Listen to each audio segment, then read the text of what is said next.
Happy Mother's Day to all the moms out there.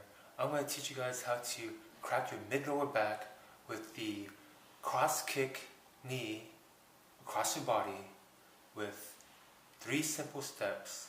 1 is balance, 2 is the knee kick, and 3 is using the momentum. Let's get to it. Let me show you how it's done. Alright, so first of all, balance like so, one leg, and then use your knee, go like this. Once you find the momentum, you do the kick, like so.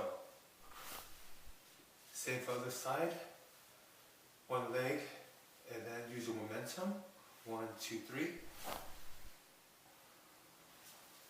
Alright, please again, consult your doctor, physician, or chiropractor. I'm just a wedding singer. Peace out.